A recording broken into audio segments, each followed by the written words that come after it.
మీరు ఎందుకు బీఆర్ఎస్ ని వదలాల్సొచ్చింది? బీఆర్ఎస్ పార్టీ అనేటువంటిది నేను 2010లో జాయిన్ అయినాను. 2010 నుంచి 14 వరకు నేను గెలిచారు. ఉద్యమంలో ఉన్నాను. ఉద్యమంలో ఉన్న తర్వాత నాకు టికెట్ ఇచ్చారు, గెలిచినాను. 18లో నేను ఓడిపోయినాను. ఓడిపోయటానికి ట్రక్ గురితే కారణం అని చెప్పేసి వాళ్ళు కూడా చెప్పారు.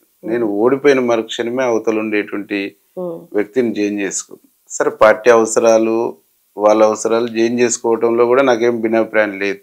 నేను కూడా ఓకే అని చెప్పి తర్వాత జాయిన్ చేసుకున్న తర్వాత మెంబర్షిప్ డ్రైవ్ జరుగుతున్నప్పుడు నాకు మెంబర్షిప్ ఇవ్వలే. నాకు ఇవ్వలేదు, నాతో పాటు ఉన్నటువంటి ఒక 20,000 మందికి మెంబర్షిప్ ఇవ్వలేదు. ఇవ్వాలని అంటే మీరు పోయి ఆయన రిక్వెస్ట్ చేసుకొని ఆయన కింద పని చేస్తామని చెప్పేసి ఇది చేస్తే ఇస్తారు అనేటువంటి పద్ధతి. మీ వాళ్ళు పోయి రిక్వెస్ట్ చేసుకున్న తర్వాత నీకు ఇస్తాం అనేటువంటి కాన్సెప్ట్ చెప్పింది ఆ జిల్లాలో ఉండే మాజీ మంత్రి. పార్టీకి క్యాడర్ అవసరం, పార్టీకి లీడర్ అవసరం, కానీ సభ్యత్వం కోసమే పోయి ప్రాధాయపడవలసినటువంటి అవసరం మాకేముంటుంది అంటే మీ ఇష్టం అనే అట్లా 2 సార్లు మెంబర్షిప్ ఇవ్వకపోగా నా మీద 5-6 కేసులు పెట్టిరు. నాతో ఉండేటువంటి వాళ్ళని ఒక 500-600 మందిని డిటిసిలో పెట్టి 3rd డిగ్రీ కొట్టించి కేసులు పెట్టినటువంటి పరిస్థితుల్లో అప్పుడు మేము స్వపక్షంలోనే విపక్షంలాగా నిలబడి కేడర్ని కాపాడుకుంటూ ప్రజలకు సర్వీస్ ఇచ్చేయవలసినటువంటి పరిస్థితి వచ్చింది. సరే, అప్పటికి నాకేముండే, ఇప్పటికైనా వీళ్ళు మనం ఒక రాజకీయ కమిట్మెంట్ నుంచి వచ్చినటువంటి వాళ్ళం, పార్టీ అంటే ఒక కమిట్మెంట్, పార్టీ లీడర్ అంటే ఒక కమిట్మెంట్తో పనిచేసేటువంటి తత్వంలో నా జీవితం అంతా పెరిగినా కాబట్టి ఆ 2018 వరకు కూడా నేను గట్లనే వండుకుంటూ వచ్చేసిన కాబట్టి ఇవాళ కాకుండా రేపు, రేపు కాకుండా ఎల్లుండి, ఎల్లుండి కాకుండా అవటెల్లుండి వాళ్ళు రియలైజ్ అవుతారేమో అని చెప్పేసి చూసిన. రియలైజ్ కాకపోగా కనీసం నన్ను మనిషిగా చూసేటువంటి ఒక పరిస్థితులు లేరు. కాబట్టి మనిషిగా చూడనటువంటి ఈ పార్టీలో, మనిషిని మనిషిగా గుర్తించినటువంటి ఈ పార్టీలో ఉండొద్దు అనుకొని చెప్పేసి బయటికి వెళ్ళి వచ్చేసి కాంగ్రెస్లో చేరి. సభ్యత్వం కోసమే వాళ్ళంత రాద్ధాంతం చేసిండ్రు అని మీరు అనుకుంటున్నప్పుడు మీరు అధికారం కోసం బయటికి వచ్చినట్లే కదా? అంటే అధికారం కోసము అనేటువంటిది అంటే నేను ఈడికి వచ్చి ఏదో పెద్ద అయిపోయేది లేదు కదా. ఆడున్న ఎమ్మెల్యేని, ఈడున్న ఎమ్మెల్యేనే కదా. బట్ మనం మనుషులం కదా, మనిషిని మనిషిలాగానైతే చూడాలి కదా. ఒక ముఖ్యమంత్రి ఉన్నాడు, 4 సంవత్సరాలు నీతో ఉద్యమంలో కలిసి కొట్లాడిండు, జైలుకి పోయిండు, నువ్వేం చెప్తే అది చేసిండు, నువ్వు సావమంటే కూడా సావటానికి సిద్ధపడిపోయిండు. ఆ తర్వాత 5 ఏళ్ళు నీతో పాటు ఎమ్మెల్యేగా కలిసి జర్నీ చేసిండు, అప్పుడు కూడా నువ్వేం చేయమంటే అది చేసిండు. కానీ కనీసం కలవటానికి, మాట్లాడటానికి కూడా ఇష్టపడినప్పుడు మనిషి యొక్క ఆత్మాభిమానము, ఆత్మగౌరవం అనేది ఉంటుంది కదా. నువ్వేం పెట్టకు, నన్ను మనిషిగా నాకు మళ్ళీ టికెట్ కూడా ఇవ్వాల్సిన అవసరం లేదు, నన్ను మనిషిగా చూస్తే సరిపోద్ది.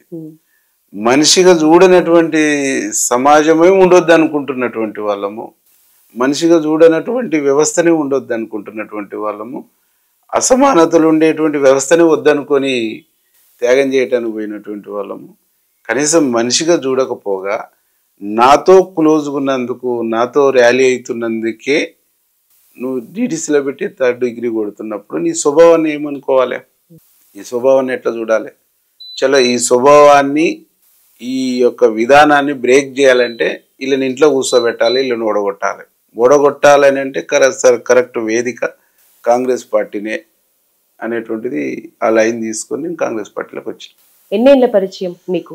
ఎన్నేళ్ళు కలిసి ప్రయాణం చేశారు? ఎన్నేళ్ళు దగ్గరుండ మనిషిని చూశారు మీరు? 2010 నుంచి 2018 వరకు కంటిన్యూ దగ్గరగా ఉన్నాను, దగ్గరగా పనిచేసినాను, దగ్గరగానే ఉన్నాను. తను కూడా అట్లనే క్లోజ్గానే చూసుకున్నాను.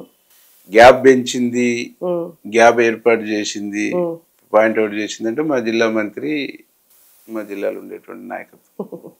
ఆ నాయకుల దగ్గరికి వెళ్దాం. ఇప్పుడు కేసీఆర్ అనే పర్సనాలిటీ ఎవరిని తొందర కలవడు, అపాయింట్మెంట్స్ ఇవ్వడు, వెయిట్ చేపిస్తాడు. అందరు నిరాశతో, నేను ఇప్పటి వరకు చేసిన ఇంటర్వ్యూస్లో చాలామంది బీఆర్ఎస్కి సంబంధించిన వాళ్ళు, ఇప్పుడు అందులో ఉన్న వాళ్ళు, బయటకు వచ్చిన వాళ్ళు చెప్తున్నారు.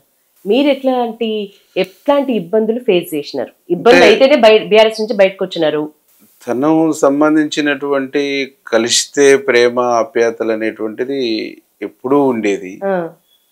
కానీ తన చుట్టూ ఉండేటువంటి వలయం, ఓకే. తన చుట్టూ ఉండేటువంటి నెట్వర్క్ అనేటువంటిది ఆయనను ప్రజలకు, ఆయనను నాయకునికి, ఆయనను సమాజానికి దూరం చేసి, అంటే వ్యక్తిపరంగా ఓకే మంచి వ్యక్తి, మంచిగా ఉంటాడు, కలిసిన తర్వాత కలిసిన లీడర్ యొక్క కష్టాలు చెప్పుకోవచ్చు, బాధలు చెప్పుకోవచ్చు, దాని పరిష్కారం కూడా చూస్తాడు, పరిష్కారం చేస్తాడు, ఉంటుంది.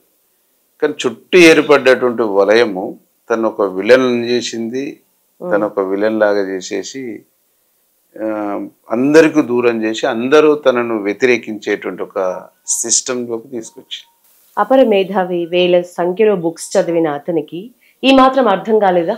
అర్థం కాలేదు కాబట్టి ఇంట్లో కూర్చుండు కదా. అర్థమై ఉంటే ఆ వలయాన్ని ఛేదించుకుంది కదా. నా కాడికి రెగ్యులర్ గా వచ్చేటువంటి వాళ్ళు ఎందుకు రావట్లేరు, రెగ్యులర్ గా వచ్చేటువంటి కలిసి ఎమ్మెల్యేలు ఎందుకు కలుస్తలేరు, ఏం చేస్తారు, వాళ్ళు ఎట్లున్నారు అనేటువంటి ఒకనాడు కాకుండా ఒకనాడు అని వస్తారు కదా. కాబట్టి తను కూడా ఆ బ్రహ్మంలోకి వెళ్ళిపోయిండు, ఆ బ్రహ్మంలో మునిగి తేలిండు కాబట్టి దాన్ని నిండా మునిగిండు. మీరు అతనితో నడిచినంత కాలంలో ఎప్పుడైనా వివక్షకి లేదు? 2018 వరకు వివక్షత లేదు. నేను ఏదన్నా చెప్తే కూడా కన్సర్న్ చేసేటోడు, ఆలోచించేటోడు. సోల్పేట రామలింగారెడ్డి అన్న నేను బాగా క్లోజ్ ఉండేది. ఏదన్నా విషయం ఉన్నప్పుడు మేము పోయి గట్టిగా ఇది సార్ అని చెప్పేస్తే ఒక గోయడ్ అని చెప్పేసి చెప్పేటోడు. అప్పుడు సకల జనుల సమ్మెలో 60 బస్సులు విజయవాడ నుంచి వస్తున్నప్పుడు కూడా దాదాపు రాత్రి 7-8 సార్లు మాట్లాడినా, తమ్మే అది బ్రేక్ చేయాలా, బ్రేక్ చేయకుంటే మనం తెలంగాణ ఉద్యమం లేదు, ఏం లేదు, బ్రేక్ చేస్తున్నటువంటి క్రమంలో నీకేమన్నా అయితే నీ భార్య పిల్లలకు నేను చూస్తాను అనేటువంటి భరోసా ఇచ్చి చేపించేసి, అంటే ఆ బాండింగ్ ఉండేది. ఆ బాండింగ్ పూర్తిగా ఎగిరిపోయి తన మీద నేను భయంకరమైన నెగిటివ్ పెంచుకోవటానికి, నా మీద తను భయంకరంగా నెగిటివ్ పెంచుకోవటానికి మా జిల్లా మంత్రికి సంబంధించి ప్రధానమైనటువంటి కారణం.